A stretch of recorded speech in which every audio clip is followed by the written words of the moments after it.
ನಾವು ಹಿಂದಿನ ಒಂದು ವ್ಯಾಸಂಗ ತರಗತಿಯಲ್ಲಿ ಮಾನವ ಎಲ್ಲಿಂದ ಹೇಗೆ ಮತ್ತೆ ಎಲ್ಲಿಗೆ ಅನ್ನುವಂತಹ ಗ್ರಂಥದ ಅಧ್ಯಯನವನ್ನ ಪ್ರಾರಂಭ ಮಾಡಿದ್ವಿ. ಈಗಾಗಲೇ 2 ತರಗತಿಗಳಲ್ಲಿ ವಿಚಾರವನ್ನ ತಿಳ್ಕೊಳ್ತಾ ಬಂದಿದ್ದೇವೆ.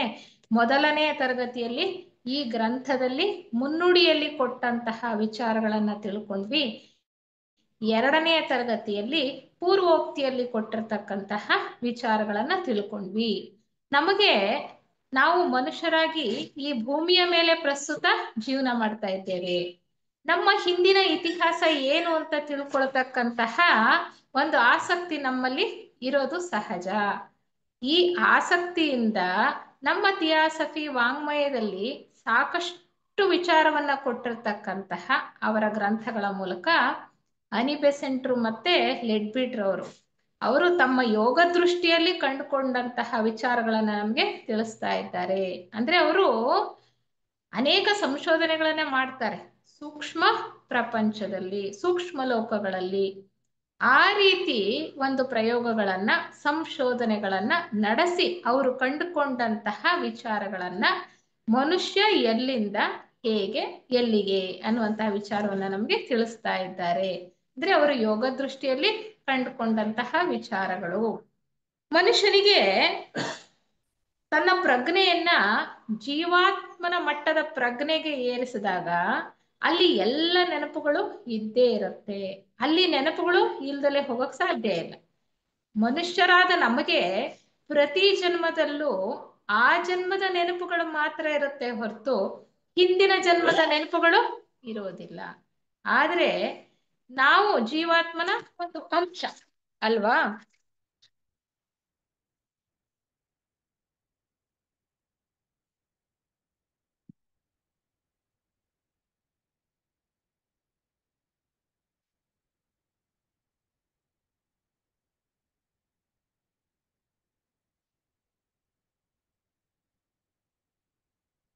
ನಾವು ಜೀವಾತ್ಮನ ಒಂದು ಅಂಶವಾಗಿ ದೇಹಾತ್ಮದಲ್ಲಿ ಇಲ್ಲಿ ನಾವು ವಿಕಾಸವನ್ನ ಹೊಂದುತ್ತಾ ಇದ್ದೇವೆ.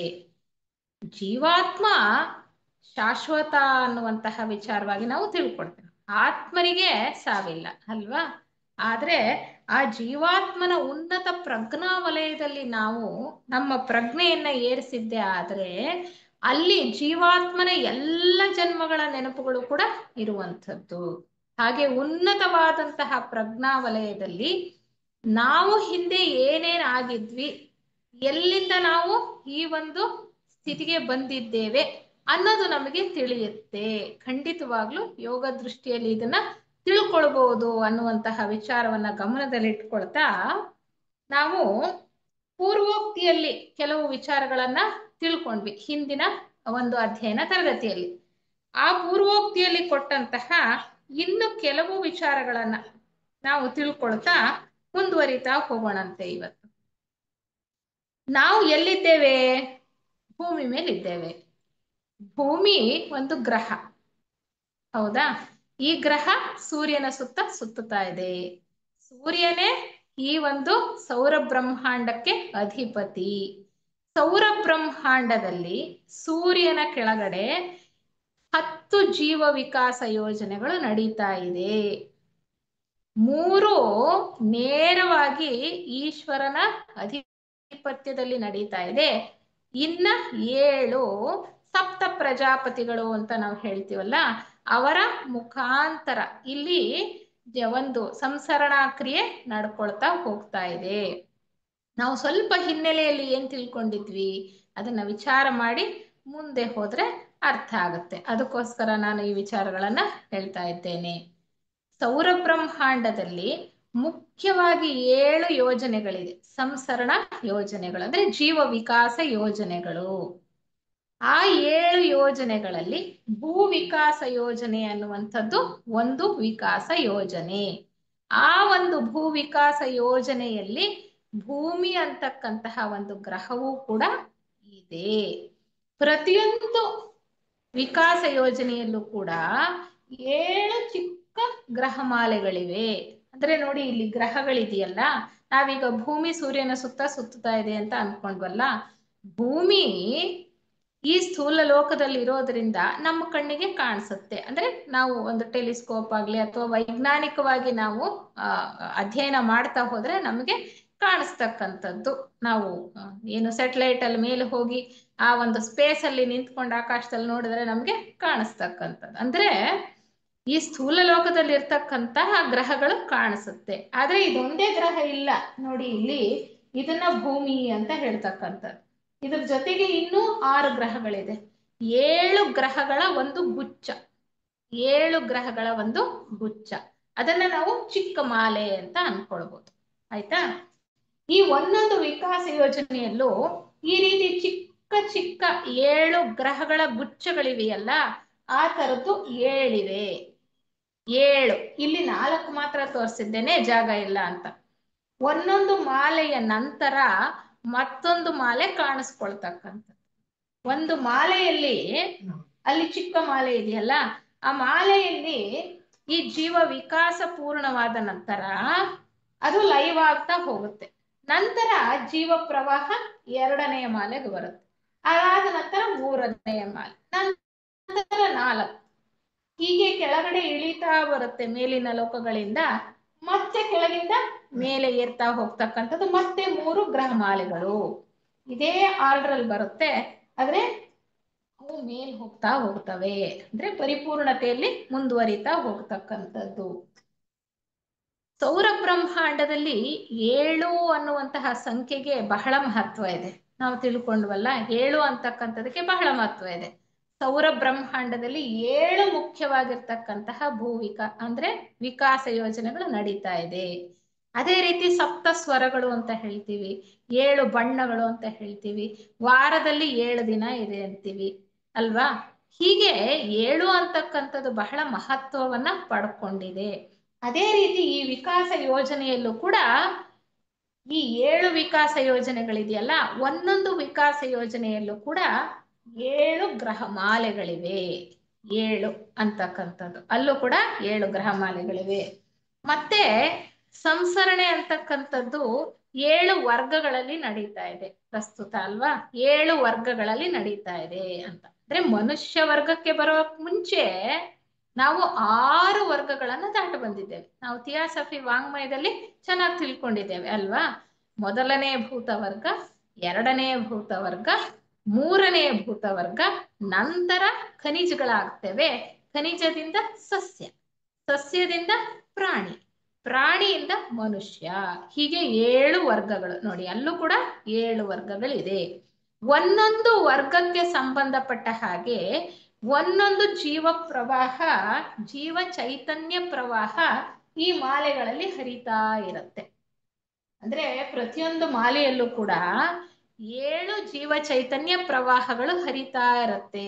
ಯಾವುದೇ ಒಂದು ಸಮಯದಲ್ಲಿ ನೀವು ನೋಡಿದ್ದೆ ಆದ್ರೆ ಒಂದೊಂದು ಮಾಲೆಯಲ್ಲೂ 7 ಜೀವ ಚೈತನ್ಯ ಪ್ರವಾಹಗಳು, ಅಂದ್ರೆ 1, 2, 3 ಭೂತ ವರ್ಗಗಳು, ಖನಿಜ, ಸಸ್ಯ, ಪ್ರಾಣಿ ಮತ್ತೆ ಮನುಷ್ಯ, ಹೀಗೆ 7 ವರ್ಗಗಳೇ ನೋಡಿ. ನಾವು ಭೂಮಿ ಮೇಲೆ ಮನುಷ್ಯರಾಗಿದ್ದೇವೆ, ಪ್ರಾಣಿಗಳು ಇದ್ದಾವೆ, ಸಸ್ಯಗಳು ಇದ್ದಾವೆ, ಖನಿಜಗಳು ಇದ್ದಾವೆ, ಎಲ್ಲವೂ ಕೂಡ ವಿಕಾಸ ಹೊಂದುತ್ತಾ ಇದೆ ಅಲ್ವಾ?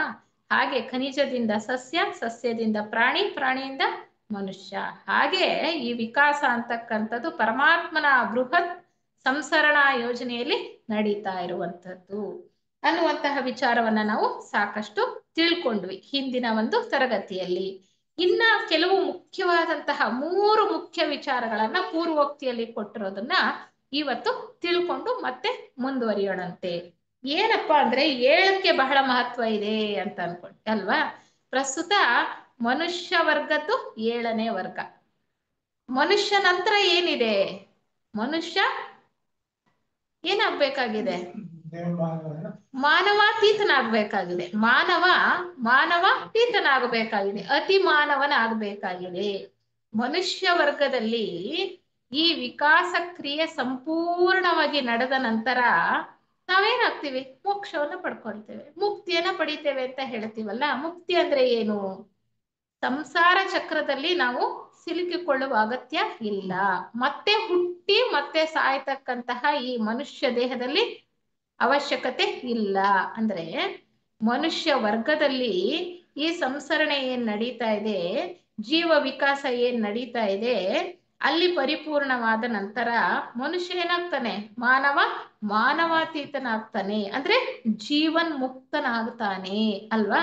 ಆ ಜೀವನ್ ಮುಕ್ತನಾದಾಗ ಅಲ್ಲಿಗೆ ನಿಂತೋಯ್ತಾ ಪರಮಾತ್ಮನ ಸಂಸರಣ ಯೋಜನೆ? ಅಂದ್ರೆ ಬೃಹತ್ ಯೋಜನೆ ಪರಮಾತ್ಮಂದು ಅಲ್ವಾ. ಅಖಿಲಾಂಡ ಕೋಟಿ ಬ್ರಹ್ಮಾಂಡ ಇದೊಂದೇ ಅಲ್ಲ, ಸೌರ ಬ್ರಹ್ಮಾಂಡ ಒಂದೇ ಅಲ್ಲ, ಇಷ್ಟು ವರ್ಗಗಳು ಅಷ್ಟೇ ಅಲ್ಲ, ಹೌದಲ್ವಾ. ಮನುಷ್ಯ ಮಾನವಾತೀತನಾಗ್ತಾನಲ್ಲ, ಆಗ 7 ಮಾರ್ಗಗಳು ತೆಗೆದುಕೊಳ್ಳುತ್ತೆ ಆತನ ಮುಂದೆ ಅಂತ ಹೇಳ್ತಾರೆ.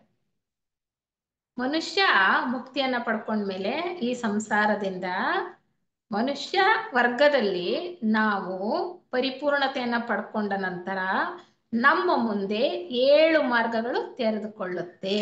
ಇನ್ನೂ ವಿಕಾಸ ಇದೆ ಮುಂದಕ್ಕೆ. ಜೀವಾತ್ಮ ಪುರುಷಾತ್ಮನನ್ನ ಸೇರ್ಬೇಕಲ್ವಾ, ಪುರುಷಾತ್ಮ ಹೋಗಿ ಪರಮಾತ್ಮನನ್ನ ಸೇರ್ಬೇಕು. ನಮ್ಮ ಮಟ್ಟಿಗೆ ನಾವು ತಿಳ್ಕೊಂಡಿರೋದು ಇನ್ನೂ ಎಷ್ಟು ಬೃಹತ್ತಾಗಿದೆ, ನಮಗೆ ಎಟ್ತಕ್ಕಂಥದ್ದಲ್ಲ. ಎಷ್ಟು ಎಟುಕುತ್ತೋ ಯೋಗ ದೃಷ್ಟಿಯಲ್ಲಿ ಎಷ್ಟು ನೋಡಿ ತಿಳ್ಕೊಳ್ಳೋದಕ್ಕೆ ಸಾಧ್ಯ ಆಗಿದೆಯೋ ಅಷ್ಟನ್ನ ನಮ್ಗೆ ತಿಳಿಸ್ತಾ ಇದ್ದಾರೆ.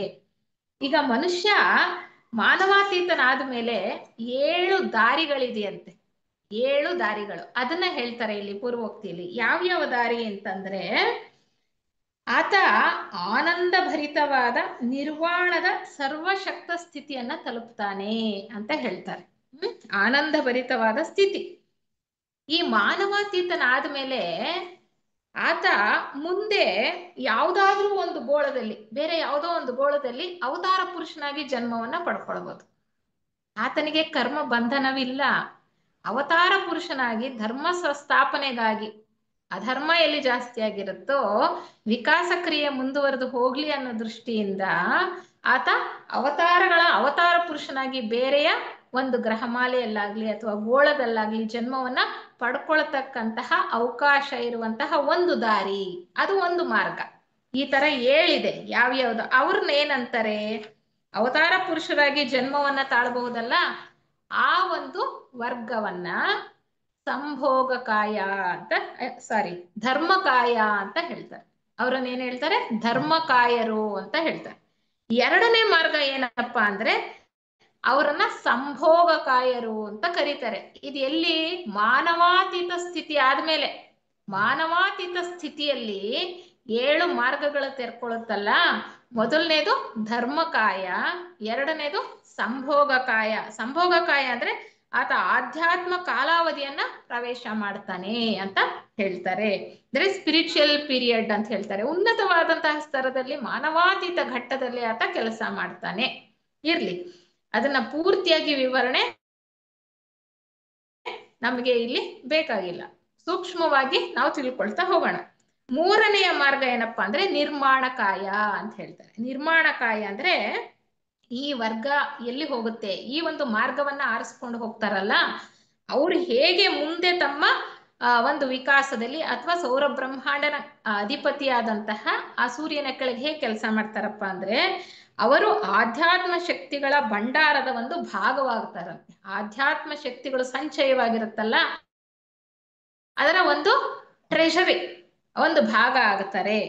ಆ ಈಶ್ವರನ ರಾಯಭಾರಿಗಳು ಅಂದ್ರೆ ಸೂರ್ಯನೇ ಈಶ್ವರ, ನಮ್ಗೆ ಕಣ್ಣಿಗೆ ಕಾಣಿಸ್ತಕ್ಕಂಥದ್ದಲ್ವಾ, ಆತನ ರಾಯಭಾರಿಗಳು ತಮ್ಮ ಕೆಲಸಕ್ಕೆ ಈ ಒಂದು ಆಧ್ಯಾತ್ಮ ಭಂಡಾರ ಅಂತ ಹೇಳಿದ್ವಲ್ಲ, ಅದರಿಂದ ಶಕ್ತಿಯನ್ನ ಎಳ್ಕೊಳ್ತಾರೆ. ಅಂದ್ರೆ ಇವರು ಕೂಡ ಮುಂದೆ ಈ ಒಂದು ಮಾರ್ಗದಲ್ಲಿ ಹೋಗುತ್ತಾ ಹಿಂದೆ ನಡೀತಾ ಇರ್ತಕ್ಕಂತಹ ಸಂಸರಣಾ ಯೋಜನೆಯಲ್ಲೂ ಕೂಡ ಅವರು ಸಹಕರಿಸ್ತಾ ಈಶ್ವರನ ಕೈ ಕೆಳಗಡೆ ಕೆಲಸ ಮಾಡ್ತಾ ಇರ್ತಾರೆ. ಬೇರೆ ಬೇರೆ ಹಂತದಲ್ಲಿ, ಬೇರೆ ಬೇರೆ ರೀತಿಯಲ್ಲಿ ಅಲ್ವಾ, ಬೇರೆ ಬೇರೆ ರೀತಿಯಲ್ಲಿ, ಬೇರೆ ಬೇರೆ ಹಂತದಲ್ಲಿ. ಒಂದು ಆಫೀಸ್ ಇದೆ, ದೊಡ್ಡದ ಆಫೀಸ್ ಅಂದ್ರೆ ಅಲ್ಲಿ ಬೇರೆ ಬೇರೆ ಡಿವಿಷನ್ಸ್ ಇರುತ್ತೆ ಅಲ್ವಾ. ಒಂದು ಆಡಳಿತಾತ್ಮಕ ಕಚೇರಿ ಅಂದಾಗ ಅಲ್ಲಿ ಬೇರೆ ಬೇರೆ ಕೆಲಸಗಳಿರುತ್ತೆ. ಅಲ್ಲಿ ಕ್ಲರಿಕಲ್ ವರ್ಕ್ ಬೇರೆ ಇರುತ್ತೆ, ಅಥವಾ ಅಲ್ಲಿ ಏನು ಟ್ರೈನಿಂಗ್ ತಗೊಂಡು ಕೆಲಸ ಮಾಡ್ತಾ ಇರ್ತಕ್ಕಂತಹ ಒಂದು 3rd ಡಿಗ್ರಿ ಒಂದು ಕ್ಲಾಸ್ ಅವ್ರು ಇರ್ತಾರೆ, 2nd degree, 1st degree officer ಅಂತ ಹೇಳ್ತಾರೆ ಅಲ್ವಾ. ಆ ತರ ಬೇರೆ ಬೇರೆ ವರ್ಗಗಳಲ್ಲಿ ಹೇಗೆ ಕೆಲಸ ಮಾಡ್ತಾರೋ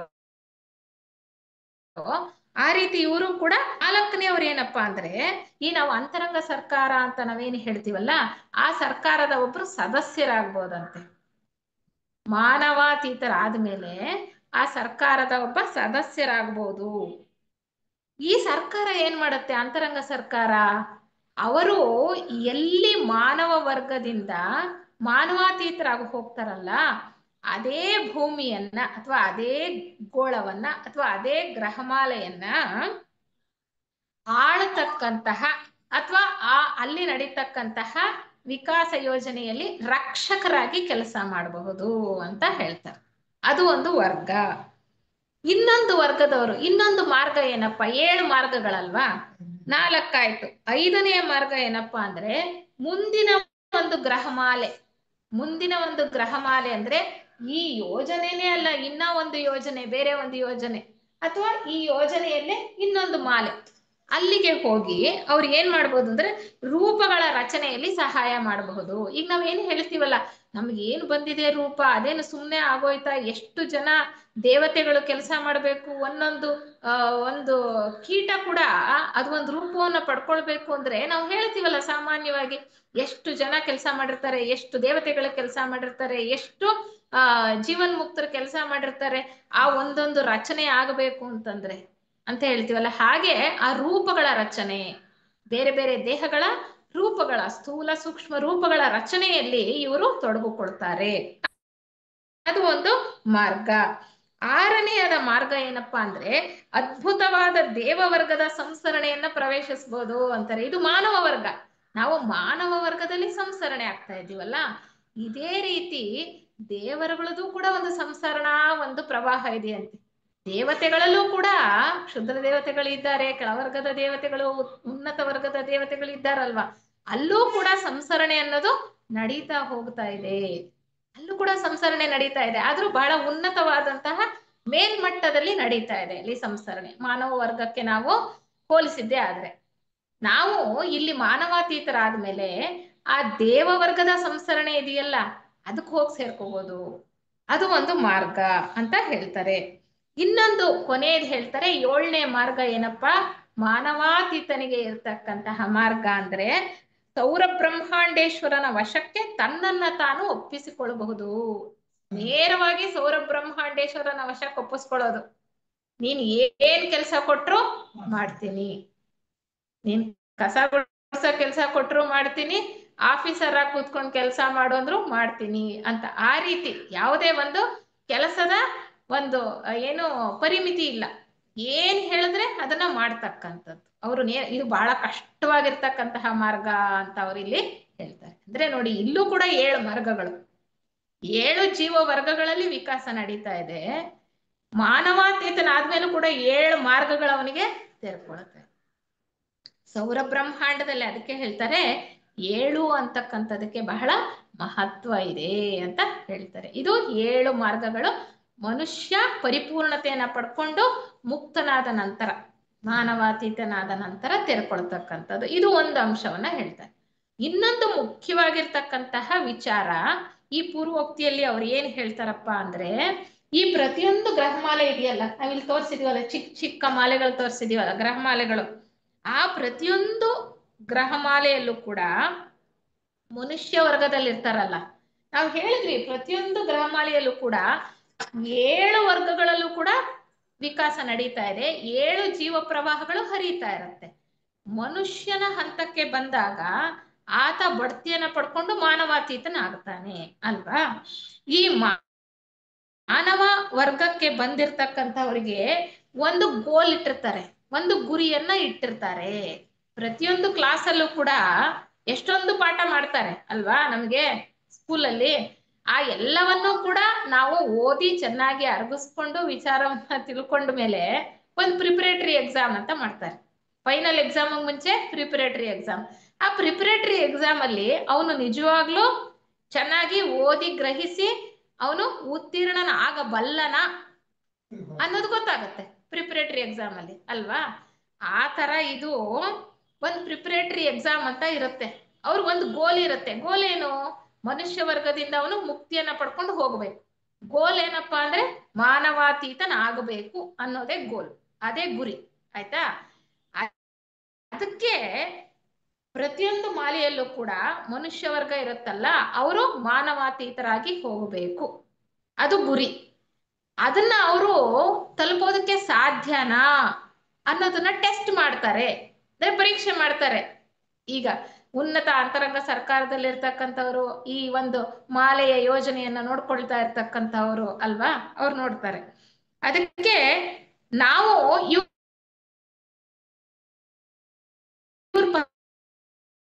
ಪರವಾಗಿಲ್ಲಪ್ಪ, ಇವರು ವಿಕಾಸ, ನಾವು ಮನುಷ್ಯ ವರ್ಗದಲ್ಲಿ ನಾವು ಅನ್ಕೊಂಡ್ರೆ ನಾವು ಇಲ್ಲಿಂದ ಬಿಡಿಸ್ಕೊಂಡು ಹೋಗೋದು ಸುಲಭನಾ? ಕರ್ಮಾತೀತರಾಗ್ಬೇಕಲ್ವಾ? ನಾವು ಎಷ್ಟರ ಮಟ್ಟಿಗೆ ಬೆಳೆದಿದ್ದೇವೆ, ಎಷ್ಟು ನಮ್ಮ ಪ್ರಜ್ಞೆಯನ್ನ ವಿಕಾಸ ಮಾಡ್ಕೊಂಡಿದ್ದೇವೆ, ಎಷ್ಟು ಸದ್ಗುಣಗಳನ್ನ ಮೈಗೂಡಿಸ್ಕೊಂಡಿದ್ದೇವೆ, ನಾವು ಇಲ್ಲಿಂದ ಉತ್ತೀರ್ಣರಾಗಿ ಹೋಗೋದಕ್ಕೆ ಸಾಧ್ಯನಾ ಅನ್ನೋದು ಪ್ರಿಪರೇಟರಿ ಎಕ್ಸಾಮ್, ಅದೇ ಅವಾಗ ಅವರು ಕಂಡು ಹಿಡ್ಕೊಳ್ತಾರೆ. ಅದಕ್ಕೆ ಅವ್ರಿಗೆ ಹೇಳ್ತಾರೆ, ಅದನ್ನ ಏನಂತ ಕರೀತಾರಪ್ಪ ಕ್ರೈಸ್ತ ಮತದಲ್ಲಿ ಅಂದ್ರೆ ತೀರ್ಮಾನವನ್ನ ತೆಗೆದುಕೊಳ್ಳುವ ದಿನ ಅಂತಾರೆ, day of judgment.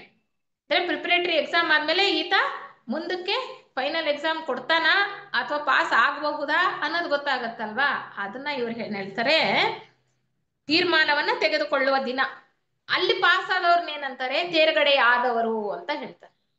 Preparatory exam ಅಲ್ಲಿ ಪಾಸ್ ಆದವ್ರನ್ನ ಆಯ್ತಪ್ಪ ನೀನು ಫೈನಲ್ ಎಕ್ಸಾಮ್ ಬರೀ ಅಂತ ಕಳಿಸಲ್ವಾ, ಹಾಗೆ ಅರ್ಥ ಆಯ್ತಲ್ವಾ? ಆಗ ಫೈನಲ್ ಎಕ್ಸಾಮ್ ಬರಿ ಅಂತ ಕಳಿಸ್ತಾರೆ. ಪ್ರಿಪರೇಟರಿ ಎಕ್ಸಾಮ್ ಅಲ್ಲಿ ಓಕೆ ಇವನಿಗೆ ಈತ ಮುಂದುವರೆದು ಫೈನಲ್ ಎಕ್ಸಾಮ್ ಅಲ್ಲಿ ಪಾಸ್ ಆಗ್ಬಹುದು, ಅಂದ್ರೆ ಗುರಿ ಮುಟ್ಟಬಹುದು, ಮಾನವಾತೀತ ಆಗ್ಬಹುದು ಅಂತ ಅನ್ಸಿರುತ್ತೆ, ಅವರನ್ನ ಮುಂದುವರಿಯೋದಕ್ಕೆ ಬಿಡ್ತಾರೆ. ಆದ್ರೆ ಅಲ್ಲಿ ಇನ್ನ ಏನು ಪ್ರಿಪರೇಟರಿ ಎಕ್ಸಾಮ್ ಅಲ್ಲಿ ಚೆನ್ನಾಗಿ ಮಾಡಿರಲ್ಲ, ಅವನಿಗೆ ತಾಕತ್ತಿಲ್ಲ, ಫೈನಲ್ ಎಕ್ಸಾಮ್ ಅಲ್ಲಿ ಪಾಸ್ ಆಗುವಂತಹ ಯೋಗ್ಯತೆ ಇಲ್ಲ ಅಂತಂದವ್ರನ್ನ ಅಲ್ಲೇ ಉಳಿಸ್ತಾರೆ. ಇನ್ನು ಚೆನ್ನಾಗಿ ಅನುಭವಗಳನ್ನ ಪಡ್ಕೊಳ್ಳಿ, ಇನ್ನು ಹೆಚ್ಚು ವಿಕಾಸ ಆಗ್ಲಿ ಅಂತ ಅಲ್ಲೇ ಉಳಿಸ್ತಾರೆ ಅಂತ ಹೇಳ್ತಾರೆ. ಅದಕ್ಕೆ ಅವ್ರೇನ್ ಹೇಳ್ತಾರೆ, ಇದಕ್ಕೆ ಸ್ವಪ್ರಯತ್ನ ಇರಬೇಕು. ನಾವು ಪ್ರಯತ್ನ ಮಾಡದೆ ಸುಮ್ಮನೆ ಇದ್ರೆ ಏನಾಗುತ್ತೆ, ಮತ್ತೆ ಮತ್ತೆ ಜನ್ಮ ಪಡ್ಕೊಂಡು ಬರ್ತಾನೆ ಇರ್ಬೇಕು. ಆ ಒಂದು ಗೋಲ್ ಇದೆಯಲ್ಲ, ಆ ಒಂದು ಗ್ರಹಮಾಲೆಯಲ್ಲಿ ನಾವು ನಾವು ಮುಟ್ಟಬೇಕಾಗಿರ್ತಕ್ಕಂತಹ ಗುರಿ, ಅದನ್ನ ಮುಟ್ಟದೇ ಇದ್ರೆ ಏನಾಗತ್ತೆ, ಅಲ್ಲೇ ಇರ್ಬೇಕಾಗತ್ತೆ. ಅವ್ರು ಹೇಳ್ತಾರೆ ಆ ಸಂಸರಣೆಯಿಂದ ಹೊರಬರ್ಬೇಕಾಗತ್ತೆ ಅಂತಾರೆ. ಈ ಒಂದು ಮಾಲೆಯಲ್ಲಿ, ಪ್ರತಿಯೊಂದು ಮಾಲೆಯಲ್ಲೂ ಕೂಡ ಮನುಷ್ಯ ವರ್ಗದಲ್ಲಿ ಇರ್ತಾನಲ್ಲ, ಆ ಒಂದು ತೀರ್ಮಾನ ತೆಗೆದುಕೊಳ್ತಕ್ಕಂತಹ ದಿನ ಅಂತಾರಲ್ಲ, ಅಲ್ಲಿ ಪಾಸ್ ಆಗದೆ ಇರ್ತಕ್ಕಂಥವ್ರು, ತೇರ್ಗಡೆ ಆಗದೆ ಇರ್ತಕ್ಕಂಥವ್ರೇನು ಹಂಗೆ ಇರ್ಬೇಕಂತೆ. ಮತ್ತೆ ಅವರು ಈ ಮಾಲೆಯಿಂದ ಹೊರಬರ್ತಾರೆ. ಮುಂದಿನ ಒಂದು ಮಾಲೆಯಲ್ಲಿ ವಿಕಾಸ ಕ್ರಿಯೆ ಮುಂದುವರಿಯುತ್ತಲ್ಲ, ಒಂದು ಮಾಲೆಯ ನಂತರ ಮತ್ತೊಂದು ಮಾಲೆ ಬರ್ತಾ ಇರೋದು. ಆ ವಿಕಾಸ ಕ್ರಿಯೆ ಮುಂದುವರೆದಾಗ ಈತ ಎಲ್ಲಿಗೆ ಸ್ಟಾಪ್ ಆಗಿರ್ತಾನೋ ಅಲ್ಲಿಂದ ಮುಂದಕ್ಕೆ ಅಲ್ಲಿ ಮತ್ತೆ ವಿಕಾಸ ಕ್ರಿಯೆಯಲ್ಲಿ ಮುಂದುವರಿತಾ ಹೋಗ್ಬೇಕು ಸ್ವಪ್ರಯತ್ನದಿಂದ. ಹಾಗೆ ಮತ್ತೆ ಮುಂದಕ್ಕೆ ಹೋಗ್ಬೇಕು. ನಾವ್ ಇಲ್ಲೇ ಮಾನವಾತೀತರಾಗ್ಲಿಲ್ಲ ಅಂದ್ರೆ ಮತ್ತೆ ಮುಂದಕ್ಕೆ ಹೋಗ್ಬೇಕು, ಇನ್ನೊಂದು ಗೋಳಮಾಲೆಗೆ ಹೋಗಿ ಇನ್ನೊಂದ್ಸರಿ ಮತ್ತೆ ಅಲ್ಲಿ ವಿಕಾಸವನ್ನ ಪಡ್ಕೊಳ್ಬೇಕು. ಪಾಸ್ ಆಗಿರೋರು ಇರ್ತಾರಲ್ಲ, ಅವ್ರಿಗೆ ಅವಕಾಶ ಸಿಗುತ್ತಲ್ಲ ಆ ಗುರಿಯನ್ನ ಮುಟ್ಟೋದಕ್ಕೆ, ಆದ್ರೂ ಗುರಿ ಮುಟ್ಟಲ್ವಂತೆ ಕೆಲವರು. ಪ್ರಿಪರೇಟರಿ ಪಾಸ್ ಆಗಿದ್ದಾರೆ, ಫೈನಲ್ ಎಕ್ಸಾಮ್ ಅಲ್ಲಿ ಪಾಸ್ ಆಗಲ್ಲ ನೋಡಿ. ಅವ್ರು ಕೂಡ ಕಾಯ್ಬೇಕಂತೆ. ಅವ್ರು ಕಾದು ಇಲ್ಲಿ ಒಂದೊಂದು ಮಾಲೆಯಲ್ಲೂ ಕೂಡ ಜೀವ ಚೈತನ್ಯ ಎಷ್ಟು ಸರಿ ಸುತ್ತೆ, 7 ಸಾರಿ ಅಲ್ವಾ, 7 ಪ್ರದಕ್ಷಿಣೆಗಳು. ಜೀವ ಚೈತನ್ಯ ಪ್ರವಾಹಗಳು 7, ಆ 7 ಪ್ರವಾಹಗಳು ಈ ಒಂದು 7 ಗ್ರಹಗಳಲ್ಲಿ 7 ಸಾರಿ ಸುತ್ತುತ್ತವೆ. ಆಯ್ತಾ? ನಾವು ಕ್ವಾಲಿಫೈ ಆಗ್ಲಿಲ್ಲ ಅಂದ್ರೆ ಅಲ್ಲೇ ಇದ್ದು ಇದೆಲ್ಲ ಮುಗಿದು ಇನ್ನೊಂದು ಗ್ರಹಮಾಲೆ ಪ್ರಾರಂಭ ಆಗುತ್ತಲ್ಲ, ಅಲ್ಲಿ ತನಕ ಕಾಯ್ಕೊಂಡಿದ್ದು. ಹೇಳ್ತಾರೆ ಇಂಗ್ಲಿಷ್ ಅಲ್ಲಿ ಕೆಲವು ಪುಸ್ತಕಗಳಲ್ಲಿ ಅವ್ರು ಹೆಂಗಿರ್ತಾರಪ್ಪ ಅಂದ್ರೆ they are like basket forms ಅಂತ ಹೇಳ್ತಾರೆ. ಹಂಗೆ ಈಗ ನಾವು ಈ ಪ್ರಾಣಿಗಳಲ್ಲಿ ತಗೊಳ್ಳಿ, ಸಣ್ಣ ಸಣ್ಣ ಕೀಟಗಳಲ್ಲಿ ಅದ ಸ್ಪೋರ್ ಫಾರ್ಮ್ಸ್ ಅಂತ ಹೇಳ್ತೀವಿ ನೋಡಿ. ಆಕ್ಟಿವಿಟಿ ಇಲ್ಲ, ಅವಕ್ಕೆ ಶಕ್ತಿ ಇಲ್ಲ, ಹಂಗೆ ಸುಮ್ಮನೆ ಇರ್ತವೆ. ಅದ್ ಮತ್ತೆ ಸೂಕ್ತವಾದಂತಹ ಸಮಯ ಸಂದರ್ಭ ಬಂದಾಗ ಅವು ಮತ್ತೆ ವಿಕಾಸ ಆಗ್ತವೆ, ಅಂದ್ರೆ ಓಡಿತವೆ, ಅದು ಚೈತನ್ಯ ಹೊರಗೆ ಬರುತ್ತೆ, ಅವು ಬೆಳೀತವೆ ಅಲ್ವಾ. ಹಾಗೆ ಇಲ್ಲಿ ತೇರ್ಗಡೆ ಆದವರು ಮುಂದಕ್ಕೆ ಹೋಗ್ತಾರೆ, ಅವ್ರು ಮಾನವಾತೀತರಾಗ್ಬೋದು. ಆಗ್ಲಿಲ್ಲ ಅಂದ್ರೆ ಅವರು ಕೂಡ ಮುಂದಿನ ಒಂದು ಮಾಲೆಯಲ್ಲಿ ಮತ್ತೆ ಮನುಷ್ಯ ವರ್ಗದಲ್ಲಿ ಸೇರ್ಕೊಂಡು ಮತ್ತೆ ಮುಂದುವರಿಬೇಕಾಗತ್ತೆ, ಅದನ್ನ ಹೇಳ್ತಾರೆ. ಅಂದ್ರೆ ಇದು ಒಂದು ವಿಚಾರವನ್ನ ನಮ್ಗೆ ಮುಖ್ಯವಾಗಿ ಇಲ್ಲಿ ಹೇಳ್ತಾರೆ. ಅಂದ್ರೆ ಡೇ ಆಫ್ ಜಡ್ಜ್ಮೆಂಟ್ ಅಂದ್ರೆ ತೀರ್ಮಾನವನ್ನ ತೆಗೆದುಕೊಳ್ಳುವ ದಿನ. ಆ ಒಂದು ಗ್ರಹಮಾಲೆಯಲ್ಲಿ ಮನುಷ್ಯ ವರ್ಗಕ್ಕೆ ನಿಗದಿಪಡಿಸಿರ್ತಕ್ಕಂತಹ ಗುರಿಯನ್ನ ಮುಟ್ಟತಾನ ಇಲ್ವಾ ಅಂತ ತಿಳ್ಕೊಳ್ತಕ್ಕಂತಹ ದಿನ ಅದು ತೀರ್ಮಾನದ ದಿನ. ಮುಟ್ತಾನೆ ಪರವಾಗಿಲ್ಲ ಈತ ಅಂದ್ರೆ ಅವನ್ನ ತೇರ್ಗಡೆ ಆಗ್ತಾನೆ. ತೇರ್ಗಡೆ ಆದವನು ಮತ್ತೆ ಫೈನಲ್ ಅಲ್ಲಿ ಆ ಒಂದು ವಿಕಾಸ ಯೋಜನೆ ಆ ಗ್ರಹಮಾಲೆಯಲ್ಲಿ ಮುಗಿಯೋಷ್ಟೊತ್ತಿಗೆ ಮುಗಿದು ಮಾನವಾತೀತನ ಆಗ್ಬೋದು, ಮತ್ತೆ 7 ಮಾರ್ಗಗಳಲ್ಲಿ ಒಂದು ಮಾರ್ಗವನ್ನ ಆರಿಸ್ಕೊಂಡು ಹೋಗ್ಬೋದು, ಅಥವಾ ಆತ ತೇರ್ಗಡೆ ಆಗದೇನೂ ಇರ್ಬೋದು, ಆತ ಗುರಿಯನ್ನ ಮುಟ್ಟದೇನೂ ಇರ್ಬೋದು. ಗುರಿಯನ್ನ ಮುಟ್ಟದೇ ಇದ್ರೆ ಆತನೂ ಮುಂದಿನ ಒಂದು ಮಾಲೆಯಲ್ಲಿ ಮತ್ತೆ ಸಂಸರಣೆಯನ್ನ ವಿಕಾಸವನ್ನ ಮುಂದುವರಿಸಬೇಕಾಗತ್ತೆ. ತೇರ್ಗಡೆ ಆಗದೇ ಇರೋರು ಕೂಡ ಅವ್ರಿಗಿಂತ ಬಹಳ ಬೇಗ ಒಂದು ಮುಂದಿನ ಮಾಲೆಯಲ್ಲಿ ಸೇರ್ಕೊಳ್ತಾರೆ. ಮಾನವನ ಒಂದು ಜೀವ ಪ್ರವಾಹ ಹರಿತಾ ಇರುತ್ತಲ್ಲ, ಆ ಪ್ರವಾಹದಲ್ಲಿ ಅವರು ಸೇರ್ಕೊಳ್ತಾರೆ. ನಮ್ಮ ಪ್ರಯತ್ನ ಎಷ್ಟು ಮುಖ್ಯ, ನಾವು ಮುಂದುವರೆದು ಹೋಗ್ಬೇಕು ಅಂದ್ರೆ. ಇಲ್ಲ ಅಂದ್ರೆ ನೋಡಿ ಇದು ಮುಗಿಯದ ಕತೆ. ಮಿನಿಮಮ್ 70 ಮಿನಿಮಮ್ ಬೇಕು. ಮೇಡಮ್ ನಂದೊಂದು ಕ್ವಶನ್ ಇದೆ ಮೇಡಮ್. ಹೇಳಿ ಸರ್. ಇದು ನಾವು ಈ ಮೊದಲನೇ ಮಾಲೆಗೆ ಅಂದ್ರೆ ಮೂರನೇ ಭೂತ ವರ್ಗವಾಗಿ ಎಂಟ್ರಿ ಆಗಿದೀವಿ ಅಂತ ಆಯ್ತಲ್ವಾ ಹಾಗಾದ್ರೆ ಈ ಇಲ್ಲ ಇಲ್ಲ ಇಲ್ಲ ಇಲ್ಲ, ನಾವು ಮೊದಲನೆಯ ಮಾಲೆಯನ್ನ ಈ ಒಂದು ವಿಕಾಸ ಯೋಜನೆಯಲ್ಲಿ 7 ಮಾಲೆಗಳಿದೆಯಲ್ಲ, ಮೊದಲನೇ ಮಾಲೆಯನ್ನ ನಾವು ಅಂದ್ರೆ ಈಗ ಮನುಷ್ಯರಾಗಿರ್ತಕ್ಕಂತಹವರು ಖನಿಜಗಳಾಗಿ ಪ್ರವೇಶ ಮಾಡಿದ್ದೇವೆ. ಖನಿಜ ಸಸ್ಯ ಪ್ರಾಣಿ. ಎಸ್ ಎಸ್ ಅಂದ್ರೆ ಪ್ರವೇಶ ಮಾಡಿದ್ದೇವೆ. ಕರೆಕ್ಟ್. ಇನ್ನು 3 ಭೂತ ವರ್ಗಗಳು ಹಿಂದೆ ಇದ್ರಲ್ಲಿ ಮಾಡಿದ್ವಿ. ಹಿಂದೆ ಯಾವುದೋ ಒಂದು ವಿಕಾಸ ಯೋಜನೆಯಲ್ಲಿ ನಾವು ವಿಕಾಸ ಹೊಂದಿದ್ದೇವೆ 3 ಭೂತ ವರ್ಗಗಳಲ್ಲಿ. ಪ್ರಸ್ತುತ ಈ ಭೂ ವಿಕಾಸ ಯೋಜನೆಯಲ್ಲಿ ಮೊದಲನೆಯ ಮಾಲೆಯನ್ನ ನಾವು ಅಂದ್ರೆ ಈಗ ಮನುಷ್ಯರಾಗಿರ್ತಕ್ಕಂತಹ ನಾವು ಖನಿಜವಾಗಿ ಪ್ರವೇಶ ಮಾಡಿದ್ದೇವೆ.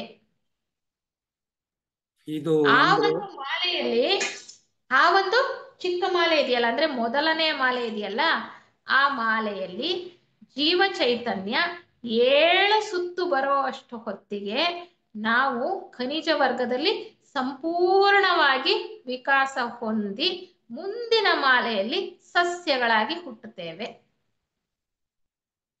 ಅಂದ್ರೆ ಈ ಮಾಲೆಯಲ್ಲಿ ನಾವು ಮನುಷ್ಯರಾಗಿ ಮಾನವಾತೀತರಾಗಿಲ್ಲ ಅಂತಂದ್ರೆ ಮುಂದಿನ ಮಾಲೆಗೆ ಮನುಷ್ಯರಾಗಿ ಹೋಗ್ತೀವಿ ಕಾದು 438 ಕೋಟಿ ವರ್ಷಗಳ ಕಾದು. ಖಂಡಿತ ಖಂಡಿತ. 432 ಕೋಟಿ ವರ್ಷಗಳು ಅಂತ ಹೇಳ್ತಾರಲ್ಲ, ಅದು ಬರೀ ಒಂದು ಕಲ್ಪಕಾಲ. ಅದು ಒಂದು ಕಲ್ಪಕಾಲ ಅಷ್ಟೇ, ಅದು ಗ್ರಹ ಕಲ್ಪಕಾಲ ಅಂತಾರೆ. ಅದಕ್ಕಿಂತ ಇನ್ನೂ ಹೆಚ್ಚು ಇರ್ತಕ್ಕಂಥದ್ದು ಈ ಒಂದು ವಿಕಾಸ ಯೋಜನೆಯಲ್ಲಿ ಕಾಲಾವಧಿ ಇನ್ನೂ ಬಹಳ ಜಾಸ್ತಿ ಇರುವಂತದ್ದು. ಓಕೆ ಮೇಡಮ್,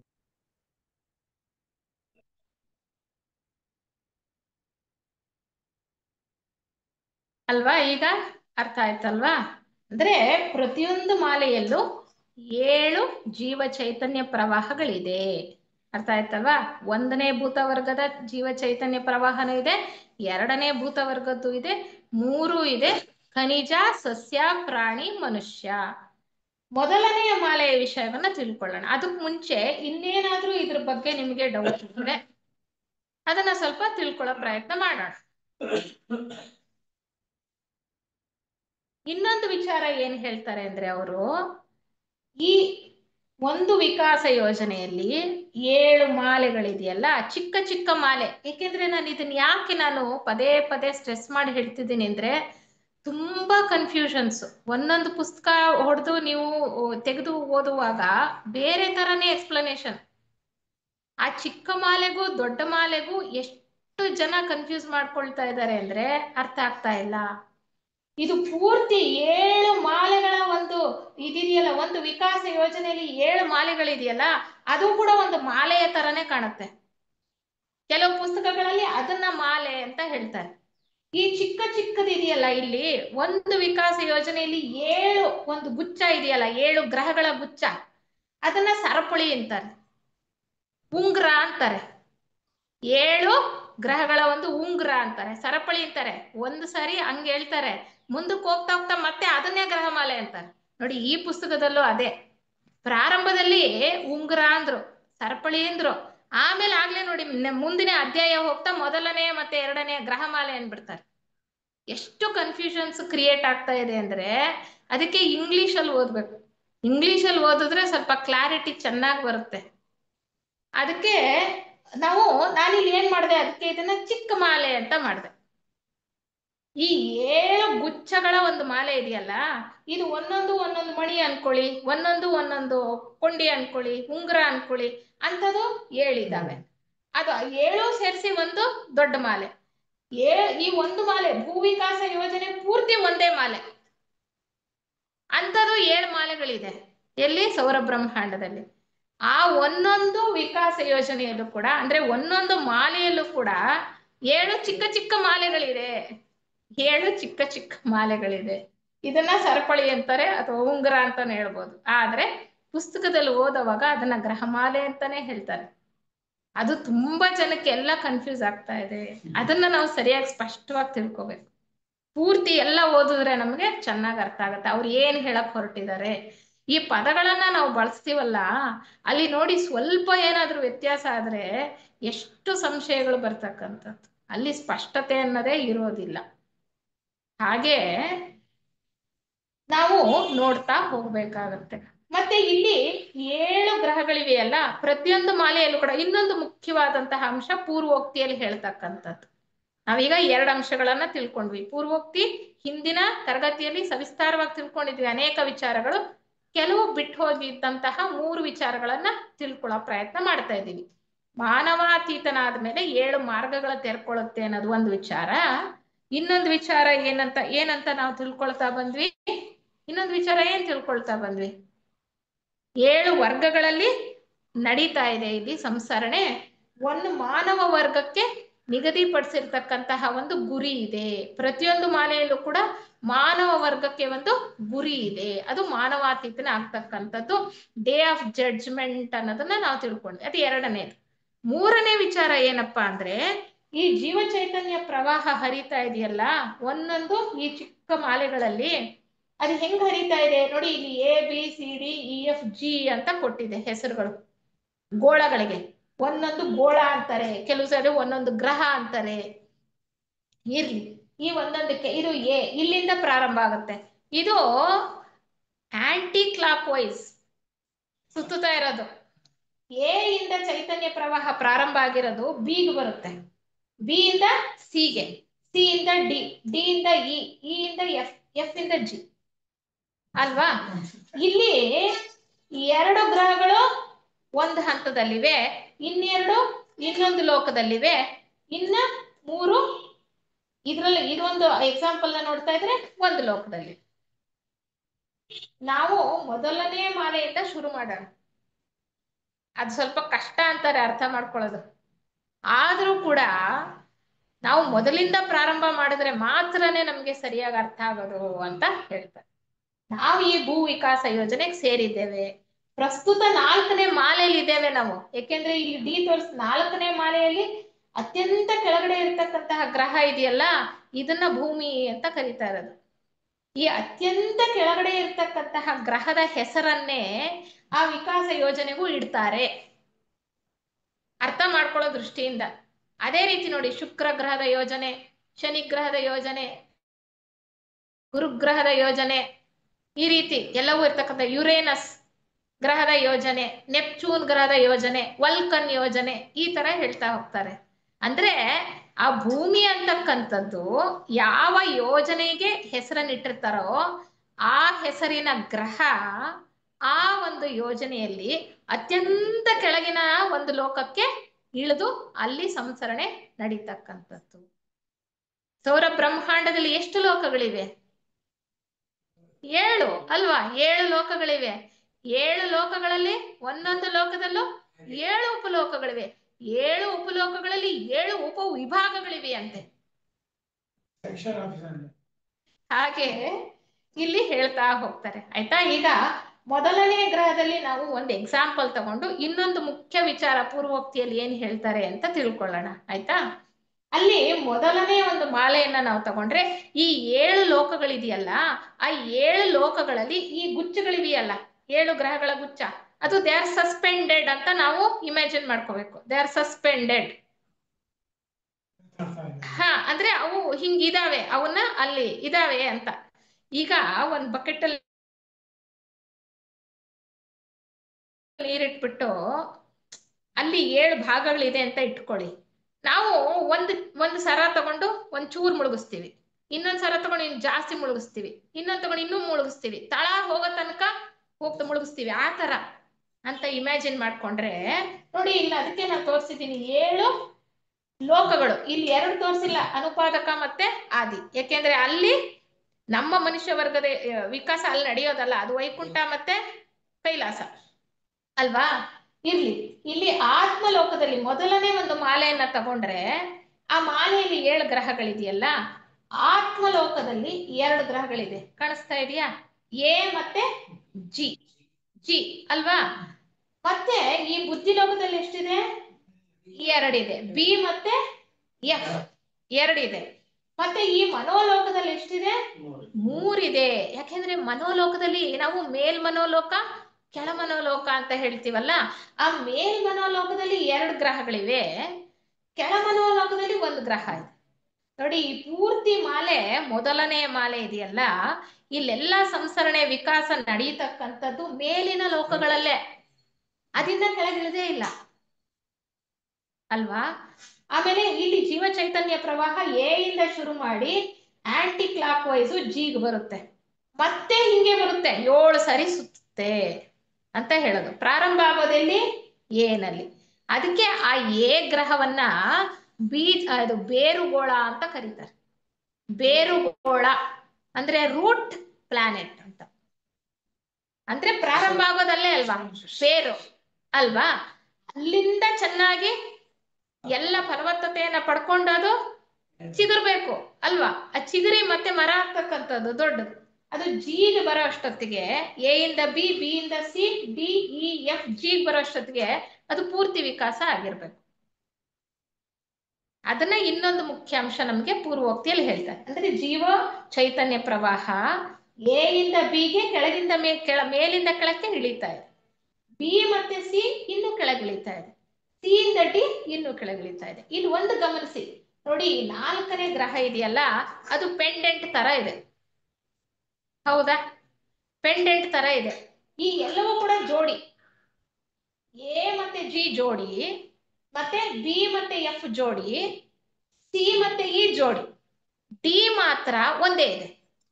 ಅದು ಪೆಂಡೆಂಟ್ ತರ ಇದೆ ಆ ಮಾಲೆಗೆ, ಅಂದ್ರೆ ಆ ನೆಕ್ಲೆಸ್ಗೆ ಪೆಂಡೆಂಟ್ ತರ ಇದೆ. ಜೀವ ಚೈತನ್ಯ ಪ್ರವಾಹ ಎ ಇಂದ ಡಿ ತನಕ ಬರುವಾಗ ಕೆಳಮುಖವಾಗಿ ಹರಿಯುತ್ತೆ, ಹೌದಾ. ಡಿ ಬಂದ್ಮೇಲೆ ಏನಾಗುತ್ತೆ?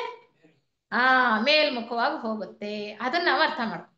ಜೀವ ಚೈತನ್ಯ ಪ್ರವಾಹ ಎ ಇಂದ ಪ್ರಾರಂಭ ಆಗಿರ್ತಕ್ಕಂಥದ್ದು ಡಿ ಗ್ರಹಕ್ಕೆ ಬರುವವರೆಗೆ ಸೂಕ್ಷ್ಮದಿಂದ ಸ್ಥೂಲಕ್ಕೆ ಇಳಿತಾ ಬರುತ್ತೆ.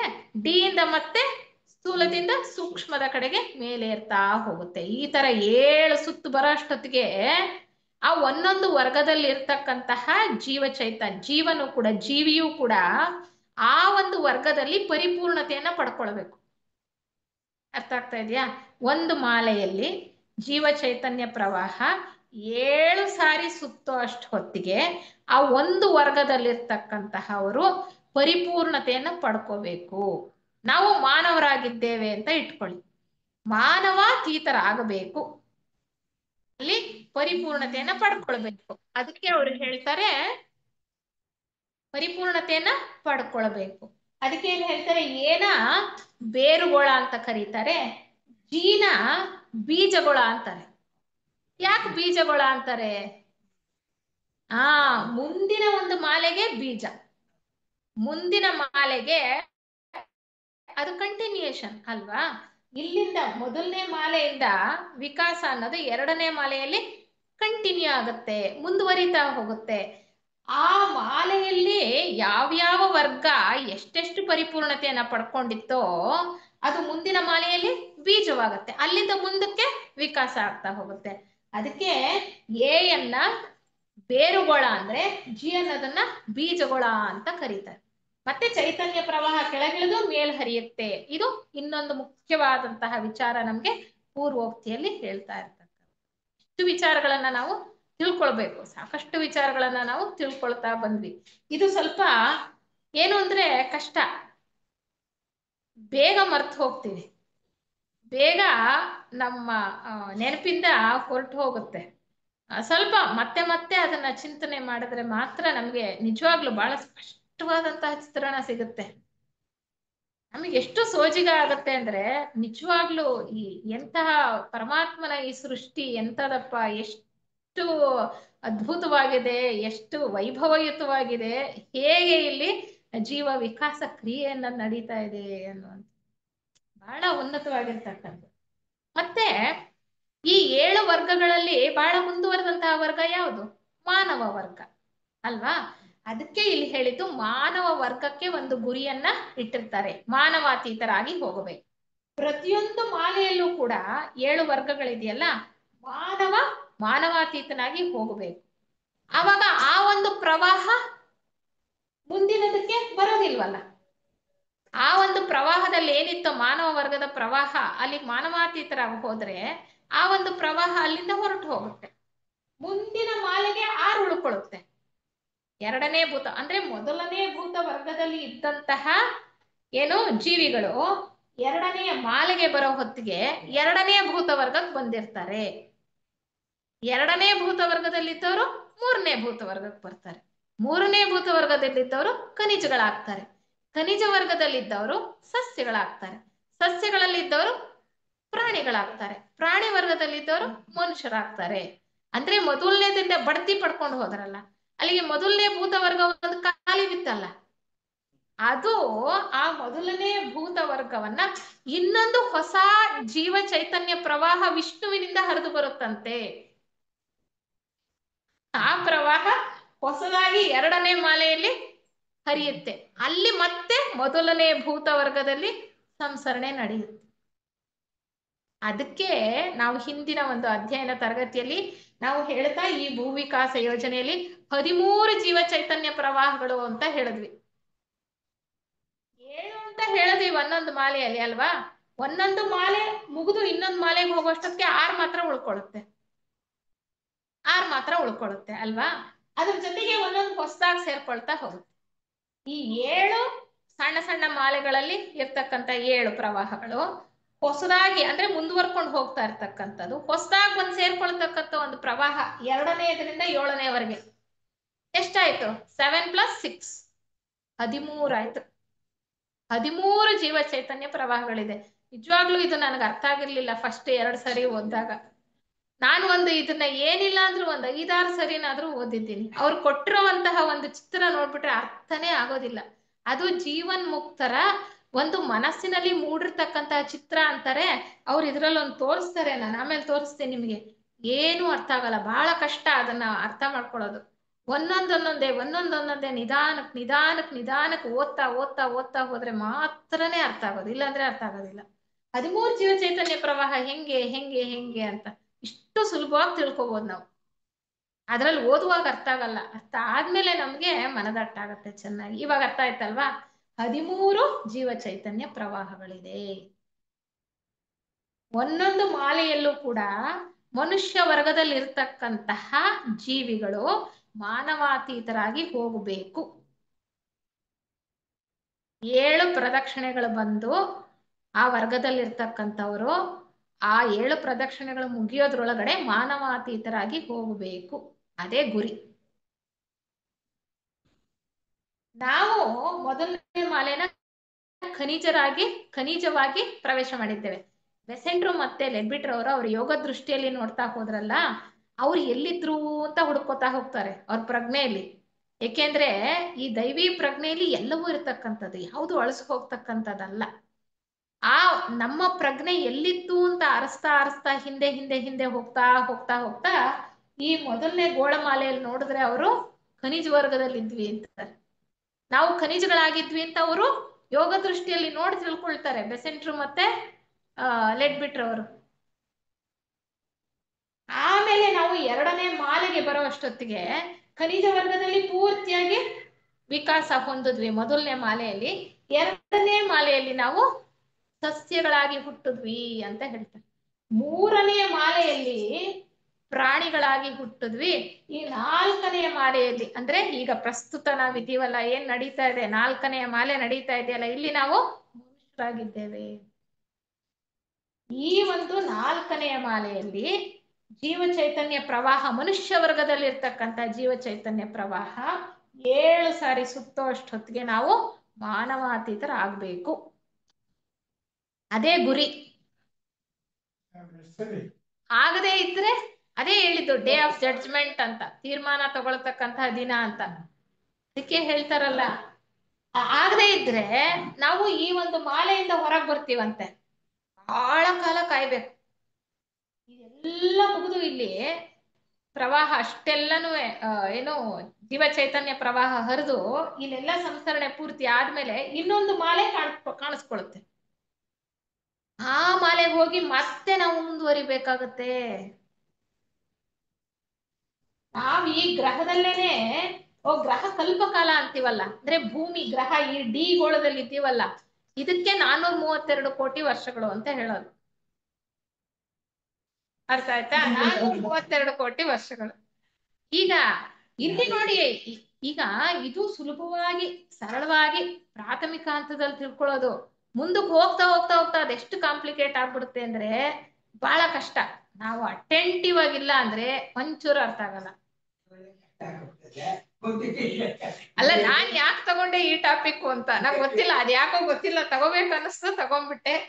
ಈಗ it's A challenge for me. ನಾನು ಹೆಂಗೆ ಅರ್ಥ ಮಾಡಿಸ್ತೀನಿ ನಿಮ್ಗೆ ಅನ್ನೋದು ಒಂದು ದೊಡ್ಡ ನನಗೆ ಚಾಲೆಂಜ್ ಅಲ್ವಾ. ಈ ಒಂದು ಗೋಳದಲ್ಲೇನೆ ಎಷ್ಟು ಮಹಾವಂಶಗಳು ಬರುತ್ತೆ? 7 ಮಹಾವಂಶ ಬರುತ್ತೆ. ಒಂದೊಂದು ಮಹಾವಂಶದಲ್ಲಿ 7 ಉಪವಂಶಗಳು ಬರುತ್ತೆ ಅಲ್ವಾ. ನಾವು 7 ಸಾರಿ ಜೀವ ಚೈತನ್ಯ ಪ್ರವಾಹ ಸುತ್ತೋ ತನಕ ನಾವೇನು ಇರ್ಬೇಕಾಗಿಲ್ಲ. ನಾವು ಪ್ರಯತ್ನ ಪಟ್ರೆ ನಾವು ಮುಂದುವರಿತಾ ಹೋಗ್ಬೋದು. ನೋಡಿ, ಅವ್ರು ಹೇಳ್ತಾರಲ್ಲ, ಡೇ ಆಫ್ ಜಡ್ಜ್ಮೆಂಟ್ ಅನ್ನೋದು ಮಾಲೆಗೆ ಹೇಳ್ತಾರಲ್ಲ, ಅದೇ ತರಿ ಒಂದೊಂದು ಗ್ರಹದಲ್ಲೂ ಕೂಡ ನಾವು 5ನೇ ಮಹಾವಂಶದ 5ನೇ ಉಪವಂಶದಲ್ಲಿ ಇದ್ದೇವೆ ಸದ್ಯ. ಯಾಕೆಂದ್ರೆ ನಮಗೆ ನಮ್ಮ ಪರಿಸ್ಥಿತಿ ತಿಳ್ಕೊಳ್ಳೋದು ತುಂಬಾ ಆಸಕ್ತಿ. ಈಗ ಹಿಂದಿಂದಕ್ಕಿಂತ ನಮಗೆ ಈಗ ನಾವ್ ಹೆಂಗಿದೀವಿ, ಏನಾಗ್ತೀವಿ ಅನ್ನೋದು ಅಲ್ವಾ. 5ನೇ ಈ ಒಂದು 4ನೇ ಮಾಲೆಯಲ್ಲಿ ನಾವಿದ್ದೇವೆ. ಈಗಾಗ್ಲೇ 4ನೇ ಸುತ್ತು ನಡೀತಾ ಇದೆ. ಜೀವ ಚೈತನ್ಯ ಪ್ರವಾಹ ಎಷ್ಟು ಸರಿ ಸುತ್ತಬೇಕು? 7 ಸರಿ. ಅದ್ರಲ್ಲಿ 4ನೇ ಸುತ್ತು ಸುತ್ತುತ್ತಾ ಇದೆ. ಆ 4ನೇ ಸುತ್ತಲ್ಲಿ ಈ ಭೂಮಿನಲ್ಲಿ 7 ಮಹಾವಂಶಗಳು ಬರುತ್ತಲ್ಲ, 5ನೇ ಮಹಾವಂಶದಲ್ಲಿ ಇದ್ದೀವಿ ನಾವು. ಆ 5ನೇ ಮಹಾವಂಶದಲ್ಲಿ 5ನೇ ಉಪವಂಶದಲ್ಲಿ ಇದ್ದೀವಿ. ಇಲ್ಲಿ ಈಗ ನಮ್ಮ ಥಿಯಾಸಫಿ ವಾಂಗ್ಮಯದಲ್ಲಿ ಹೇಳೋ ಹಾಗೆ ನಮ್ಮ ಅಂತರಂಗ ಸರ್ಕಾರದಲ್ಲಿ ಜೀವನ್ಮುಕ್ತ ಮಹಾತ್ಮರಿದ್ದಾರಲ್ಲ, ಅವರು ನಮ್ಮನ್ನ ನೋಡ್ತಾ ಇರ್ತಾರೆ, ಸೆಲೆಕ್ಟ್ ಮಾಡಕ್ ಕಾಯ್ತಾ ಇರ್ತಾರಂತೆ, ಯಾರು ಮುಂದುವರೆದು ಬರ್ತಾರಪ್ಪ ಅಂತ. 5ನೇ ಮಹಾವಂಶದಲ್ಲ, 5ನೇ ಉಪವಂಶದಲ್ಲಿ ನಾವು ಎಷ್ಟು ಬೆಳೆದಿದ್ದೇವೆ, ಎಷ್ಟು ನಾವು ಆಧ್ಯಾತ್ಮಿಕವಾಗಿ ಮುಂದುವರೆದಿದ್ದೇವೆ ಅನ್ನೋದನ್ನ ಗಮನಿಸಿ ಇಲ್ಲಿಂದ 6ನೇ ಮಹಾವಂಶಕ್ಕೆ ಜೀವರುಗಳನ್ನ ಆರಿಸ್ಕೊಳ್ತಾರೆ. ಈಗ ನಾವು ನಡೀತಾ ಇದೆಯಲ್ಲ ಪ್ರಸ್ತುತ, ನಾನು ಯಾಕೆ ಹೇಳ್ತಾ ಇದ್ದೆ, ನಮ್ದು ತಿಳ್ಕೊಳ್ಳೋ ಆಸಕ್ತಿ ನಮ್ಗೆ ಹಿಂದಿಂದ ಹೇಳ್ತಾ ಹೋದ್ರೆ ನಿದ್ದೆ ಬರುತ್ತೆ.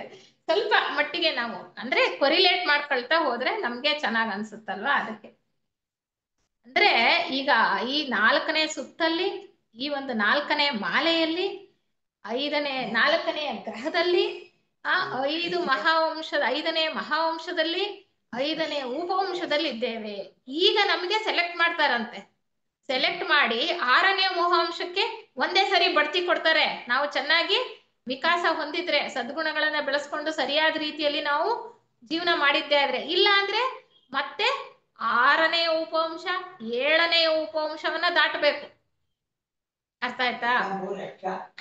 ಇಲ್ಲ ಅಂದ್ರೆ ನಾವೀಗ ಚೆನ್ನಾಗಿ ಪ್ರಗತಿಯನ್ನ ಸಾಧಿಸಿದ್ದೆ ಆದ್ರೆ, ಸ್ವಪ್ರಯತ್ನ ಬಹಳ ಮುಖ್ಯ ಮನುಷ್ಯ ವರ್ಗಕ್ಕೆ ಬಂದ್ಮೇಲೆ. ಬೇರೆದೆಲ್ಲ ಸಹಜವಾಗಿ ನಡೀತಾ ಇರುತ್ತೆ ಬೇರೆ ವರ್ಗಗಳಲ್ಲಿ, ಇಲ್ಲಿ ಸ್ವಪ್ರಯತ್ನ ಮುಖ್ಯ.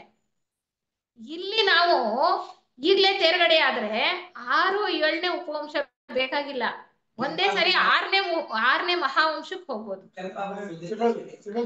ಹಂಗೆ ನೋಡಿ, ಪ್ರತಿಯೊಂದು ಮಾಲೆಯಲ್ಲೂ ಹಾಗೆ. ಇದು ಒಂದು ಎಕ್ಸಾಂಪಲ್ ನಮ್ಮ ಸ್ಥಿತಿನಲ್ಲಿ ನಾನು ಹೇಳ್ತಾ ಇರೋದು ಅಲ್ವಾ. ಹೌದಪ್ಪ, ನಾವು ಸೆಲೆಕ್ಟ್ ಆದ್ವಿ, 6ನೇ ಮಹಾವಂಶಕ್ಕೆ ಹೋದ್ವಿ, ಅಲ್ಲಿ ನಾವೇನು ಸರಿಯಾಗಿ ಕೆಲಸ ಮಾಡ್ಲಿಲ್ಲ, ಇನ್ನ ಮುಂದಿನ ಪ್ರಗತಿಯನ್ನ ಸಾಧಿಸ್ಲಿಲ್ಲ ಅಂತ ಅಲ್ಲೇ ಇರ್ತೀವಿ. ಹಾಗೆ ಈಗ ನಾವು ಇದ್ರಲ್ಲಿ ಮುಂದೆ ಹೋಗ್ತಾ ಹೋಗ್ತಾ ತುಂಬಾ ಹೇಳ್ತಾರೆ. ಈಗ ಕುತುಮಿಯವರು, ಮೌರ್ಯರು, ಬೆಸೆಂಟ್ರು, ಇವರು ಎಂತ ಬ್ಲವಾಟ್ಸ್ಕಿ ಅವರು, ಹೈಲೇರಿಯನ್ ಮಹಾತ್ಮರು, ವೆನ್ಷಿಯನ್ ಮಹಾತ್ಮರು ಎಲ್ಲ ಯಾವ ಸ್ಥಿತಿಲಿ ಇದ್ರು, ಅವ್ರು ಹೆಂಗ್ ಪ್ರಯತ್ನ ಮಾಡಿ ಹೆಂಗ್ ಮುಂದೋದ್ರು, ಯಾವ ರೀತಿ ಒಂದೊಂದ್ ಮಾಲೆಯಿಂದ ಇನ್ನೊಂದ್ ಮಾಲೆಗೆ ಹೆಂಗ್ ಹೋದ್ರು, ಅವ್ರು ಒಂದೇ ಮಾಲೆಯಲ್ಲೇನೆ ಮಾನವಾತೀತರಾಗೋದ್ರು, ಪ್ರಾಣಿ ವರ್ಗದಿಂದ ಮನುಷ್ಯ ವರ್ಗಕ್ಕೂ ಬಂದ್ಬಿಟ್ರು. ಸಾಮಾನ್ಯವಾಗಿ ಒಂದು ಫುಲ್ ಮಾಲೆಯಲ್ಲಿ ಒಂದು ವರ್ಗದಲ್ಲಿ ಪೂರ್ಣವಾಗಿ ವಿಕಾಸ ನಡೆಯೋದು, ಆದ್ರೆ ಒಂದೇ ಮಾಲೆಯಲ್ಲಿ ಪ್ರಾಣಿ ವರ್ಗದಿಂದ ಮನುಷ್ಯ ವರ್ಗಕ್ಕೂ ಬಂದ್ಬಿಡ್ತಾರೆ ಸ್ವಪ್ರಯತ್ನದಿಂದ. ಹೌದು ನೋಡಿ, ಅವ್ರಾಗ್ಲೇ ಮಾನವಾತೀತರಾಗೋದ್ರು. ಎಷ್ಟು ಜನ ನಾವು ಥಿಯಾಸಫಿ ವಾಂಗ್ಮಯದಲ್ಲಿ ತಿಳ್ಕೊಳ್ಳೋ ಹಾಗೆ ಎಷ್ಟು ಜನ ಆರ್ಡರ್ ಇದ್ದಾರೆ. 5ನೇ ದೀಕ್ಷೆಯಲ್ಲಿ ಇರ್ತಕ್ಕಂಥವ್ರು, 6ನೇ ದೀಕ್ಷೆಯಲ್ಲಿ ಇರ್ತಕ್ಕಂಥವ್ರು, 7ನೇ ದೀಕ್ಷೆಯಲ್ಲಿ ಇರ್ತಕ್ಕಂಥವ್ರು, ಅದ್ರಲ್ಲಿ ಎಷ್ಟೋ ಜನ, ಮುಖ್ಯವಾಗಿ ಕುತುಮಿಯವರು, ಮೌರ್ಯರು, ಹೈಲೇರಿಯನ್ರು, ಅಗಸ್ತ್ಯರು, ಎಷ್ಟು ಜನ ಅವ್ರು ಮಾನವಾತೀತರಾಗೋದ್ರು. ಇನ್ನೂ ಪ್ರದಕ್ಷಿಣೆ ಇದೆ ಈ ಮಾಲೆಯಲ್ಲಿ, ಆಗ್ಲೇ ಅವ್ರು ಮಾನವಾತೀತರಾಗೋಗಿ ಈ 7 ಮಾರ್ಗಗಳಲ್ಲಿ ಒಂದನ್ನ ಆರಿಸ್ಕೊಂಡು ಅವರು ಮುಂದೆ ಆ ಪರಮಾತ್ಮನ ಸಂಸರಣ ಯೋಜನೆಯಲ್ಲಿ ಅವರವರ ರೀತಿಯಲ್ಲಿ ಅವರ ಸಾಮರ್ಥ್ಯಕ್ಕೆ ಅನುಗುಣವಾಗಿ ಸಹಾಯವನ್ನ ಮಾಡ್ತಾ ಹೋಗ್ತಾ ಇದ್ದಾರೆ, ಅವ್ರು ಕೈ ಜೋಡಿಸ್ತಾ ಹೋಗ್ತಾ ಇದ್ದಾರೆ. ಇದೆಲ್ಲ ತಿಳ್ಕೊಂಡ್ರೆ ನಾವು ನಿಜವಾಗ್ಲೂ ಎಷ್ಟು ಚುರುಕಾಗ್ಬೇಕು, ಎಷ್ಟು ಪ್ರಯತ್ನ ಪಡ್ಬೇಕು, ಎಷ್ಟು ನಮ್ಮ ಜೀವನವನ್ನ ನಾವು ಸುಧಾರಿಸ್ಕೊಳ್ಬೇಕು, ಇಲ್ಲ ಅಂದ್ರೆ ಎಷ್ಟು ಕೋಟಿ ಕೋಟಿ ಕೋಟಿ ವರ್ಷಗಳ ಕಾಲ ನಾವು ಇಲ್ಲೇ ಸ್ಟಾಗ್ನೆಂಟ್ ಆಗಿರ್ಬೇಕು ಅನ್ನೋದನ್ನ ನಾವು ಒಂದು ತಿಳ್ಕೊಳ್ಬಹುದು ಅಲ್ವಾ. ಅದಕ್ಕೋಸ್ಕರ ಇಲ್ಲಿ ಹೇಳ್ತಾ ಹೋಗ್ತಾರೆ. ನಾನು ಆಕ್ಚುಲಿ 1 ಮತ್ತು 2ನೇ ಗ್ರಹಮಾಲೆ ಪೂರ್ತಿ ಮುಗಿಸೋಣ ಅಂತ ಇವತ್ತಿದ್ದು. ಮೊದಲನೇ ಗ್ರಹಮಾಲೆಗೆ ಎಂಟರ್ ಆಗ್ಲಿಲ್ಲ. ಬರೀ ಪೂರ್ವೋಕ್ತಿಯಲ್ಲಿ ಹೇಳಿರ್ತಕ್ಕಂತಹ ಮುಖ್ಯವಾದ ವಿಚಾರಗಳನ್ನೇ ಇವತ್ತು ಕೂಡ ನಾವು ಮುಂದುವರಿಸ್ಕೊಳ್ತಾ ಹೋಗಿ ಸ್ವಲ್ಪ ಮಟ್ಟಿಗೆ ಅರ್ಥ ಮಾಡ್ಕೊಳ್ಳೋ ಪ್ರಯತ್ನವನ್ನ ಮಾಡಿದ್ದೇವೆ. ತುಂಬಾ ಆದ್ರೂ ನಮಗೆ